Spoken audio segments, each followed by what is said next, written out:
Bruce Dumont back with hour number 2 of Beyond the Beltway. Thank you very much for joining us from coast to coast and border to border around the world at beyondthebeltway.com. If you'd like to call us up, 1-800-723-8029. In this hour, we're going to be talking about the economy and what is likely to happen in the future. And we've got 3 great guests. We have Mike Miller, who's been a guest on this show for many, many years, economist from DePaul University. We have Terry Savage, the nationally known finance columnist who appears in newspapers all over the country and is on television frequently. And Rick Levin, who's been an old friend of this program. He is in real estate, and also he's an auctioneer. And so he deals with the commercial real estate issues in real estate in this country. So, folks, thanks very much for joining us. Mike Miller, I'm going to begin with you. With all the dire news that is out there, and there's reports every couple of days. We're close to huge percentages. Another 3 million people went on unemployment last week.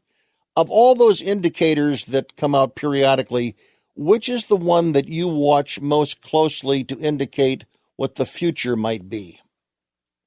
The future, it would be employment, because you need people to produce. GDP is expected to decline at an annual rate, somewhere between 35 and 41% during the second quarter. And that number can only turn around if people get back to work. So looking at it, it's also whether firms will hire the people back. So the future will depend a lot upon what is called payroll employment. And that's a measure of people who work for other people, like I do at the university. Terry Savage, what would you add to that answer? I think the thing I look most at is consumer confidence, which is like an oxymoron today. There is no consumer confidence at all. And I think tied in with jobs, which Mike is absolutely correct on. Today we had Jay Powell saying that the Fed chairman saying he expects unemployment could reach 30%. So that just destroys not only current feelings and ability to pay for things, but the confidence to plan ahead and build and grow for the future. So combination of jobs and the emotional side of it, which I'll call consumer confidence, I think are just devastating right now. Rick Levin, elaborate, if you will, and also from a commercial real estate perspective, what are the indicators that you look at? Well, obviously, the big question right now is, what is anything worth? And that is a real troubling question. Really, the 3 categories that you come to think of right away are office buildings. About 97% of Goldman Sachs workers are working from home, and it appears to be working. When we get past this pandemic, are a lot of companies going to let a lot of their employees stay home and work? Like Jack Dorsey from Twitter said, he'll let his employees work from home forever. Well, what does that mean for the value of office buildings and businesses that surround office buildings that cater, restaurants and all the rest, parking facilities, for example? Then you've got, of course, an easy one, shopping centers with Neiman Marcus and JCPenney and all the other problems that we're seeing in retail. That was coming already because of Amazon. And then in the residential sector, for 30 years, people wanted to move to the city center and live in vertical high rises. Now people are scared to get in the elevator and push the button, so they might want to move back out to the suburbs and have 5 acres. So there's a total disruption in the real estate market right now. Do you see that as well, Mike? I mean, that's a pretty gloomy. I think it's correct, frankly. It's kind of a gloomy look at what the future is like and the significant changes in our lifestyle. Do you see all of those, and what would you add to it? As a college professor, I mean, have you looked at your last full college course of face-to-face? It certainly may be the case. And what was interesting is my last in-class discussion I was teaching at United Airlines.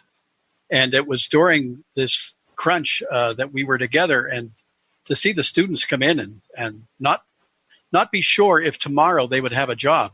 These are MBA students. This was really wrenching, both for the students and myself. And there is a chance we will not be in the classroom come the autumn. And I'm getting towards the end of my career. I may hardly ever get back into the classroom. And I'm not sure that's a good thing. Just like I understand that firms want us to maybe work from home, but I'm one, for example, that I like to keep home and work separate. Those are 2 different lives. Mm-hmm. And I'm not sure that mixing work and home for everybody or for large numbers of people is necessarily a productive thing to do. Terry, look into your crystal ball. What would you add to the picture that is being painted tonight about what the future of work and employment is in the United States? So we're talking about some, as they would say, high-class problems to have, because we're talking about where we will work as if we know we will work. Yeah. The other thing Chairman Powell said was that of the households that had workers' income under around $40,000 or less, 40% of them are out of a job. I mean, like half of the people that make the least amount of money are out of work is another way of saying that. And while professors and TV reporters and so forth have savings to tide them over, we're talking about a lot of people in America that are really lining up for food. People that had jobs that thought they were sort of okay, they didn't have savings. But now and talk about people that didn't have jobs and whose children got their nourishment from a school lunch program, and now don't have that. So some cracks in our society. Everybody, pontificated about income inequality. It's an economic phrase. It's a political phrase. It has just become a reality check, and that's going to change America too on the way out. Yeah, and I'm convinced, Bruce, that the government or the people who are making decisions, especially in state and local government, are not taking into account these effects on people's lives. I think that they think that I've heard how many of them say, if I can save just one life, I'm willing to destroy the lives of millions upon millions of other people. And I think there's a really bad calculation here. And we have, I think to use the old expression, the cure has been much worse than the disease. Are we also learning that those who are at the lower rung of the economic ladder, who are doing all of the important work for us now, whether it's packing our grocery shelves or delivering food to us, who are minimum wage or less, usually less than minimum wage in tips, and the hospitality economy, are we realizing now that these are people that they're important to us and they deserve more than a minimum wage when business gets back? And is this a lesson that big business and let's say the major food companies are going to have to realize that, they can't get along with paying these people that are so important? I mean, we're describing them as heroes. We're flying over their cities with Blue Angels. Rick, is this going to be a major learning experience for those who will be very successful when they come back, but they're going to have to pay their employees more money? I need a 15-second answer to that.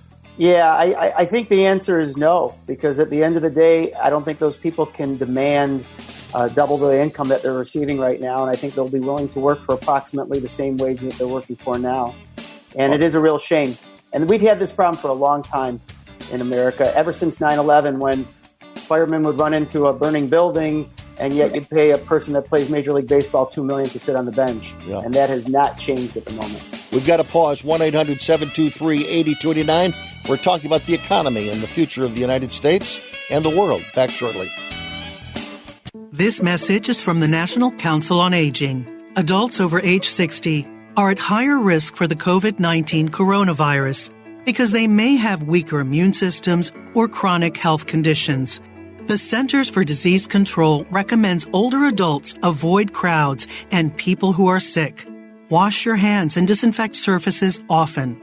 Keep a 2-week supply of food and medicine on hand. Learn more at ncoa.org.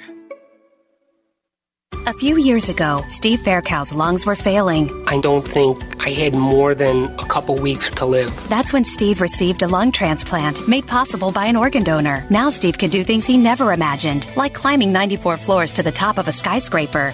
I never knew that breathing could feel this good. It's an incredible gift. What could you make possible as an organ, eye, and tissue donor? Leave behind the gift of life. Go to organdonor.gov, U.S. Department of Health and Human Services, Health Resources and Services Administration. Bruce Dumont back. We've got some comments. Paul Doerr is listening to the program this evening, a big fan of Mike Miller's. Larry Miller writes in, I did not deserve the stimulus money with my situation. I am donating to those that will need it. So thank you very much, Larry. I'm sure there's going to be a lot of people that appreciate it. Back to what the government is doing. Nancy Pelosi wants to spend another several $1 trillion on sending more money to individuals. My question to you is on all this stimulus package, Rick, what is the commercial real estate industry getting out of this, if anything? At the moment, people don't have to pay their home mortgages, and there's forbearance, so they'll eventually have to pay it. Mm-hmm. But at the moment, there aren't penalties if it's Fannie and Freddie, like most home mortgages are backed mortgages. As far on the commercial front, a lot of banks right now have been loath to foreclose. They're trying to cooperate with borrowers, especially small commercial owners. If they can document that they're not receiving their rents, they may give some temporary relief to those owners. But I would not say that people that decided to build a movie theater are going to be getting bailed out by the U.S. government because that was the real estate they chose to build. Mm-hmm. Mike Miller, what is your assessment of the way in which the government is giving out money to people? Are they doing it wisely with proper guidance, or is it just Katie by the door? I'm really torn on this. Normally, I would not be a fan of large stimulus packages such as this one, but in this case, the government caused all these problems. They made the decision to shut down the economy. To me, they're on the hook then to have to pay for it. However, they had to do it fast, and of course, it's been extremely blunt, just like when Larry Miller, which, by the way, I think is my brother, he wrote in, he didn't need that money, and he's a good man and he's going to give it away. But of course, why would we have a policy that would make sure that somebody like he gets that money? It's a very blunt situation. We're giving people who are on unemployment an extra $600, which means they have no desire to go back to work because they will have to take actual cut in the amount of money that's coming to them. All kinds of strange incentives in it. But at the same time, well, that's just that's a bad. Someone was not thinking ahead on that. No, they were not thinking ahead on this. And we know, for example, even under normal times that unemployment compensation can add about 0.5% to the unemployment rate under normal times. And so, again, I'm really torn because the government, this is a unique event in that the government caused the whole dang thing. Okay, Terry Savage, everything. Looking at the government's role, what, in your opinion, have they done right and what have they done wrong, as Mike has identified one area? Let me tell you about something that most people listening tonight will have no idea about. And I wouldn't have either, except my website, terrysavage.com, went viral after I started 6-7 weeks ago when the stimulus came out. I decided I should know the questions and answers. And I posted a bunch of them. People post questions on, and it went viral. Google Chrome picked it up as where to look for stimulus answers, and hundreds of thousands of people in 1 week just swamped my site.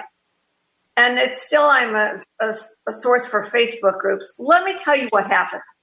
This is so backwards. This is a quick rant, Bruce. The government sent out stimulus checks first to people who had tax refunds coming by direct deposit. I mean, you know the qualifications, the income qualifications. They also made it so that dependents 16 or under would get $500. But if your child was in college and listed as a dependent on your return, you didn't get the $500. But that's a problem for people that can afford to return stimulus payments. What they did is they started sending out stimulus payments to people who filed tax returns. The next round would be people who get Social Security, retirement, and disability. And though they're bragging, they've sent out 130 million payments. They have not sent out, they're just starting to send out to people on Social Security. And I know. I haven't gotten mine. Okay. And Social Security, you make too much. And Social Security disability. But watch this. There are people, I didn't know this. There's a vast swath of people in America who receive something called SSI, Supplemental Security Income. They're the poorest of the poor. They don't file a tax return. For the first 3 or 4 weeks, the government said, all of you people, will have to file a form that we'll put up online. They didn't realize these people don't have computers. They don't have smartphones. They couldn't get to the public library. It's closed to file. I and many others said to the IRS, this is insane. So then they said, all right, we'll put it on the same benefit card that you get your SSI. It's a debit card they give these people. And then all these people said, but we have children. And how will we get it for our children? The government said, now you have until May 5th to list your children as dependents, and we'll send you benefits. And now I am inundated this past 10 days. Many people got their SSI on their card, their $1,200, but not one got the $500 for their 3 or 4 children. Now, whether you think we should be giving money to people for children or not is another political story. Yeah. We promised it. These people can't feed their children. There's a huge Facebook group that posted my name. And I've been trying to get to the IRS and saying, say something to these people. Are you going to do another pass? Yeah. The government has been totally insensitive. That's the federal level. Don't get me started on our state benefits. That's another crisis for another segment here. Yeah. Yeah. Just one quick one, Bruce.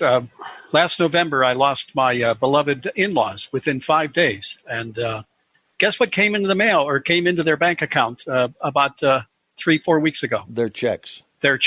Now, I've returned them. I went online and found out that they all have to be returned. But see, that's the bluntness of a policy when you do it so quickly.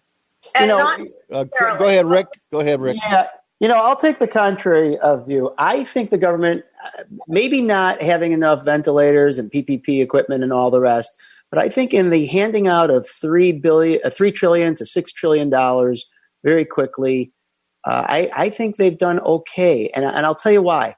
The physical ability to even cut checks at the U.S. Treasury is $5 million a week. They don't even have the presses to press more than 5 million checks a week. So you can't just say send out 50 million checks. Yes, of course, there's going to be fraud. And of course, we're from Chicago, so people in the cemetery vote. And of course, occasionally they get a check when someone's passed away.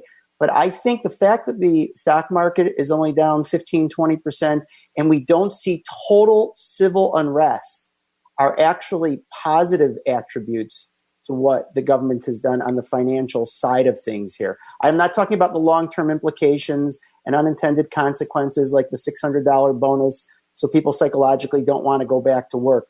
But at the moment, approximately 2 months into this, I think they've done a fairly good job of doling out $3 trillion or more dollars. Even the SBA was overwhelmed with 14 years worth of loans in about a week or two. Rick, however, are the American people getting hooked on this? Are they going to expect a check from the government every 6 or 7 months? That's part of what Nancy Pelosi is working on with her plan that is going Bruce, nowhere in the Senate. You don't even have to be a legal resident. We're going to send money out, part of the plan to illegal people in this country. But yes, this was part of Yang's plan. You might recall. If it passed the Senate. Send everybody minimum amounts of money every month so they can have a small amount of money in their pocket. Yes, I think the American people would get hooked on this, just like a Starbucks coffee every day. Does everybody? Terry, are you worried about that the American people are going to get hooked on these checks from the government, even if they come late? One of the things we know is that the only real way out of poverty is economic growth and jobs. Right. We just know You're that. right. You can't print your way out. Nope. Now, the states can't print their way out because they don't have the printing presses. The federal government, as Jay Powell said on TV today, can create an unlimited amount of money as long as the rest of the world is willing to buy our IOUs. And this week, the last 2 weeks, we've noticed that the foreign purchases and ownership of Treasury securities has declined markedly. When the world is in trouble, the whole world's money, the liquidity of the world runs to buy the safety of U.S. government IOUs, which is why we have such low, almost negative, but not negative, interest rates. The world is willing to lend the U.S. money. At some point, someone looks up and says, hey, wait a second. They're printing all this money. What is this worth? What kind of interest rate should we demand to compensate for the fact the money's worthless?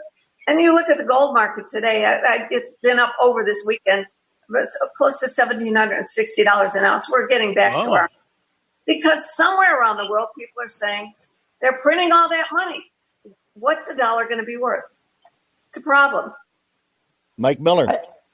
Yeah, I agree that that this could be a problem. Now, what happened when we did it during the Great Recession is that the money went into the banking system as what are called reserves. So something fancy called the monetary base rose. But the money supply itself did not, because the money didn't circulate. Now, eventually, this money is going to begin to circulate. And since we're not producing, you have the issue of too many dollars chasing too few goods. I think that's what's behind that gold purchase. Now, I'm not a gold bug myself. I don't dabble in that kind of that particular market. But what they're concerned about is that all this money, which is being created out of thin air, is going to ultimately try to buy products that aren't there, and their prices are going to rise, which is going to result in inflation. And gold would be the place to be. I think that's what explains that the price of gold. We've got to pause, Terry. We got to pause, and then we'll come back to you. And also, when we come back, I want everybody for the next 3 minutes to think about what's going to happen to that big mall that you live by. Is it ever coming back? And if it isn't coming back as a shopping mall, what is all that property? How can it best be used? We'll ask Rick Levin as well. I'm Bruce Dumont. Don't go away. Hi, this is Dr. Phil. The new coronavirus called COVID-19 is spreading in China and beyond. While CDC is working to stop the spread of the virus, we can all play a role in stopping this deadly disease. The CDC Foundation is a nonprofit organization supporting emergency response efforts in the United States and around the world. To get updates and learn how to protect friends and loved ones, find out how to help by going to cdcfoundation.org. Chris Domine is a husband, father, an athlete, even an Ironman. But 10 years ago, Chris's kidneys were failing. The doctor said if you don't get a kidney transplant, you are going to die. Chris received a second chance, made possible by an organ donor. Your well-being changes from loss of hope to better times ahead. What could you make possible as an organ, eye, and tissue donor? Leave behind the gift of life. Go to organdonor.gov, U.S. Department of Health and Human Services, Health Resources and Services Administration. David Rodriguez and Gloria Chevrolet are watching the show this evening. Thanks very much for tuning in, folks. And we've got three great guests in this hour, and we're going to let them take a moment and introduce themselves. And we're going to begin with Rick Levin. Rick, tell us a little bit about who you are and where you are tonight. I am here in rainy Chicago, Illinois, and I have been for 30 years a real estate and personal property auctioneer all over the country for all kinds of real estate, from homes and shopping centers and office buildings to closed big post offices for the U.S. Postal Service, to personal property from cars and airplanes and vessels of all sizes for the U.S. Treasury and the IRS and the Secret Service, and the hundreds of auctions for the FDIC during the Great Recession back in 2008 to 2012. So you are looking forward to a very busy future. It seems like when there's uncertainty in the economy, people tend to want to look towards auctions as a way to find the price of assets, yes.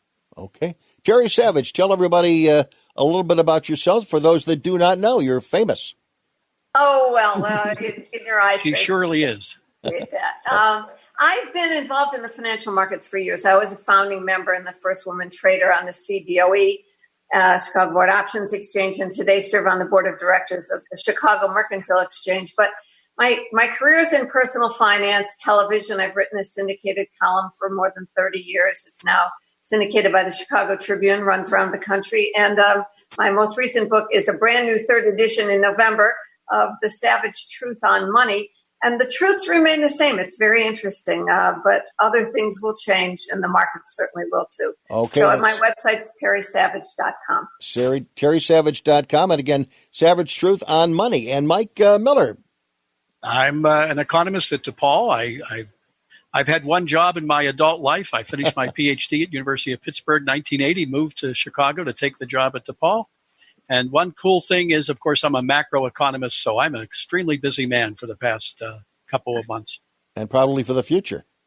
Could be. Rick, I want to go back to you because you've done a lot of work with shopping centers. And shopping centers have been sort of having a difficult time for almost several years now. As you look into your crystal ball, if they don't come back, what's likely to happen to all that property? Well, obviously, the malls are often located right in the city center. So they're prominent properties in most communities around the country, at least the big ones.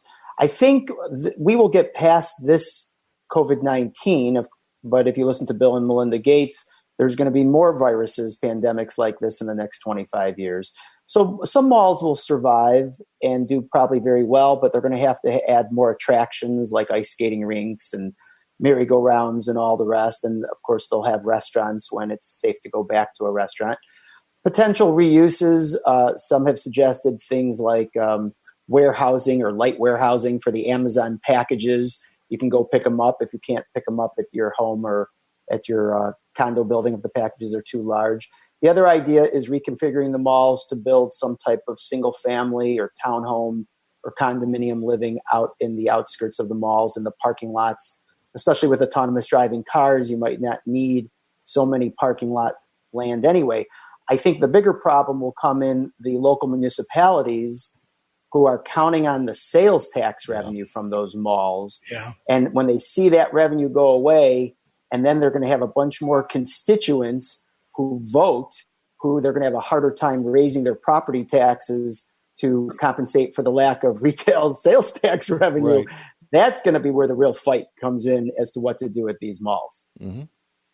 Terry Savage, again, I want to go back to the crystal ball again for you and look at if you were a person who is out of work now, and let's say you're out of work and let's put you in the $120,000 range, what would you be doing?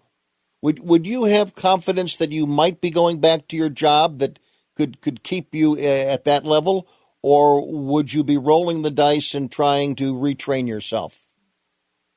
Well, sitting home is not a great time to retrain yourself, and you don't know what is going to pop in the economy after this is over. Look, nobody ever got rich betting against America. That's a Warren Buffett saying, and I've said that myself a million times. We will come out of this. The economy will reopen, and as we've all said, it will be different. Different sectors will become important. Different sectors will need the skills that obviously, we're not going to have as many sales clerks in the shopping mall that Rick is going to turn into an ice skating rink or something like that, So that's the $1 zillion question. It's not just, we know we'll come through this. It's how will we get through this to the other side for individuals. But coming out of it, what are the skills that are going to be required? I mean, Rick, who was it? Was it you, Rick, that said, we pay basketball players $2 million to sit on the bench? Do you think our heroes are really going to be Paris Hilton and Kim Kardashian? Or will America maybe readjust its sights and readjust its need for talent? Maybe we will pay people we've learned are valuable nurses, doctors, and so forth more. So that's the two parts of the crystal ball are, okay, what happens now? Not where does the stock market go, but how does the economy open up? Can we open safely? Will we have a second wave? Because surely a year from now we'll have a vaccine, the economy will be open again. And then becomes that question, Bruce, you asked the toughest question of all. But will I be part of that new economy? Mm-hmm. And it's something to think about, but it's very depressing just getting through this part. Yeah. And what are you telling your students that are in their second or third year, Mike, what the future might be for them? I wish I could talk to them. Many of them have to finish up in a format they never intended. And one thing at the university, we're trying to do some surveys to find out, did students who did not choose to learn online, are they learning anything? Are they enjoying it? Or are they going to fight back and demand that this is a second-rate education, and they're going to demand cuts in tuition and so forth? So many universities, a lot of students are doing that.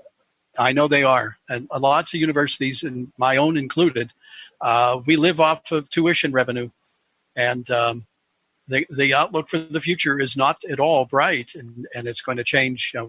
Many universities are asking their people, including faculty, to take pay cuts, to work more, to teach more classes.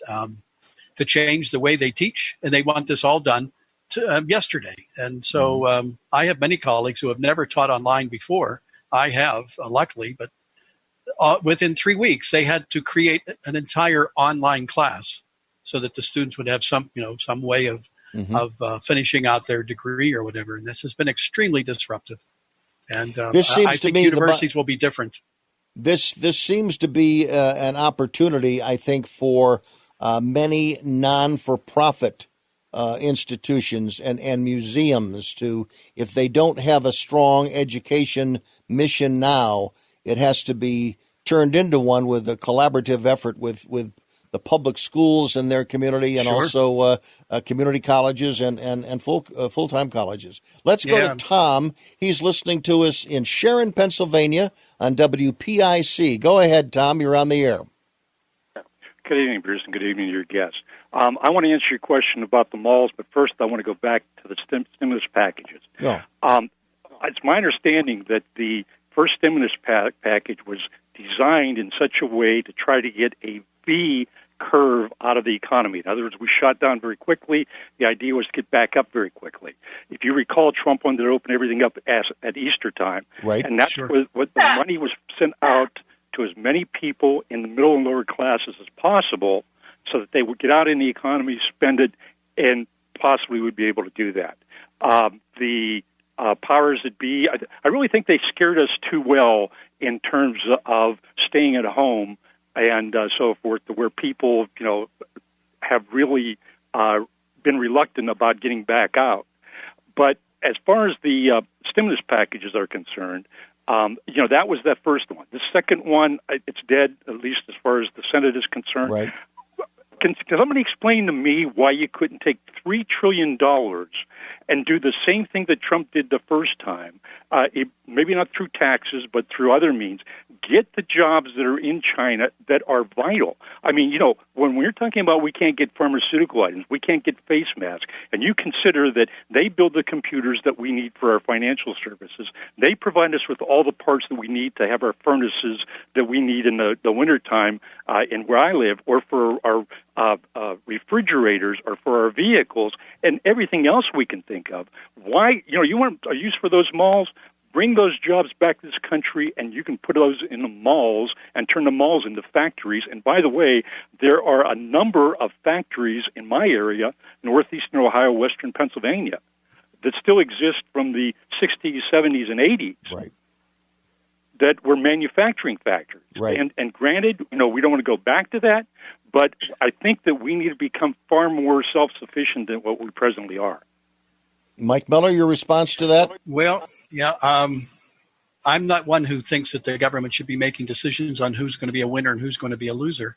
And I'm not exactly sure that you could bring back jobs into low-value, high-volume items like face masks and so forth. I just don't think that's the future of the United States. Now, maybe we should have more distributors than just one out of China. That way we're not completely dependent upon China. But I think that you're underestimating how difficult it would be to do this and how economically infeasible it is. And therefore, I'm not sure that this would happen.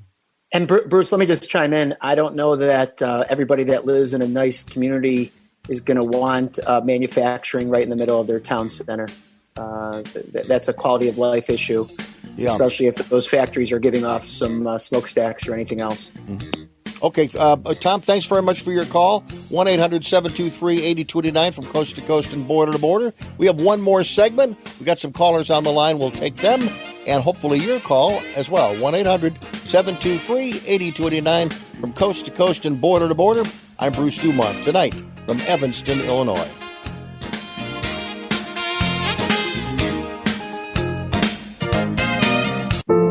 Every year, millions of Americans use opioids to manage pain. Pain can be unrelenting, overwhelming, and all-consuming. So why do so many of us try to manage pain only from the palm of our hands? Doctor-prescribed opioids are appropriate in some Terry, cases, can you hear me? but they just mask the pain. And reliance on opioids has led to the worst drug crisis in American history. That's why the CDC recommends safer alternatives, like physical therapy, to manage pain. Physical therapists treat pain through movement, hands-on care, and patient education. No warning labels required. And by increasing physical activity, you can also reduce your risk of other chronic diseases. Pain is personal, but treating pain takes teamwork. When it comes to your health, you have a choice. Choose more movement and better health. Choose physical therapy. Visit moveforwardpt.com to find a physical therapist in your area. This message is brought to you by the American Physical Therapy Association. Bruce Dumont, a reminder, if you will please, if you've got a few extra bucks, go to our GoFundMe page. It keeps the satellite and distribution of this program going forward. Things are getting a little expensive in the wake of having to find a new studio where we originate from every Sunday night. So go to beyondthebeltway.com, and right there on the front page, you're going to see my smiling picture and a little place to donate. And again, you can see that go up. And again, I want to thank Paul Rodriguez for being a donor just recently, and we thank you very much as he's listening to the program this evening. And it's always nice to get donations from people you don't know, especially if they're longtime listeners. It means the program is special to them, and it's certainly special for me every time to get together on Sunday night. But again, beyondthebeltway.com, and that's the GoFundMe page. You'll go right, you'll find it right away. Let's go to Edward, listening to us in Chicago, Illinois. Go ahead, Edward. Yeah, good evening. What does the panel think about possibly having some kind of savings plan for young people like high school and college, so that way they're not depending on the government to send out checks whenever there's an emergency? All right, let's get Terry, your response. It's a government-suggested savings account for young people. Yeah, we've tried to create prepaid college plans and so forth. The problem is people don't have a high propensity to save. We came through a 10-year economic boom, the longest one on record. And not only did individuals not save and put money away, but the government for the last 4 years has had $1 trillion deficit every year anyway, in spite of record employment and record economic growth. So I guess we know that it's human nature that, as the Bible said, you have 7 good years and 7 lean years, put some away. This is something that goes back in human nature eons, and we haven't done a very good job of becoming savers. Now, once in a lifetime, something happens like the Great Depression, and a generation came out of the Depression with a real savings ethic. They were the ones that couldn't wait to burn their mortgages. They pay them off and own their home free. And I grew up as a child of grandparents who had been in the Depression. And I guess I inherited that. I've always been a saver. But we haven't created a lot of incentives for saving, and all our incentives, all our commercials, all our society is about spending. So it's a great idea, but if the government can't save and individuals can't save, we're lost. Your point about your grandmother. I remember, growing up, whenever my parents and my aunts and uncles got together, literally there was not one family get together where the subject did not come back to the Depression and how the Depression had impacted them, and that they were frugal. They learned a lesson from their childhood. But I'm wondering if the lesson that's being learned by young people now is the government's going to send you a check. It may not be a lot of check, but they're going through a misery right now, but misery is going to come with a check or an unemployment assistance. Mike, you agree with that? Yeah, I agree. This is not a job of government. This is a job of Terry Savage to work with private households and so forth. No, I agree. I think what you do and how important it is that you get people to manage their money properly and put money aside and so forth. That's not the job of government. That's the job of the private sector. And education. And public education. Yeah, that's correct. Terry, go ahead. Take that. No, I spent my whole life on that. I was really devastated in 2008 when I realized that my life's work about financial education, about saving, investing, and looking at the long term, really came down in a poof. And so I've become a little more sanguine about the fact that I can't change human nature, but that every once in a while I change some family's life by reading my books or by giving them the principles. And every once in a while, I went in a restaurant when restaurants were open last year. And a waiter, I looked up, he was an older gentleman, and he said, "You don't remember me, but I used to be at such and such when you came in. And 35 years ago, you had me open an individual retirement account, and I'm retiring next month. And it's because you told me to make it automatic and put the money in every month." Yeah, so see, it works. I know it works. It's just hard to teach, to convince. And Bruce, most people feel that one of the main causes of the Great Depression was a lack of liquidity. So what the government has done here the last 2 months between the Fed and these stimulus checks has poured unprecedented amounts of liquidity into the economy. And that is what has, I really think, saved the country to where we are today. I don't know what's going to happen in the next few months, but to where we are today. So people getting used to checks coming in the mail, the alternative was to do nothing or much less. And I think we could be in a much rougher situation had we done nothing. Oh, no, what the Fed did with regard to providing liquidity was absolutely essential. Without that, the economy would have collapsed. But again, does it lead to a greater appeal for Bernie Sanders' democratic socialism, even though he's not going to be the nominee? It does. It does, actually. It plays right into a lot of his principles, ironically. Do you think it hurts Trump's reelection efforts?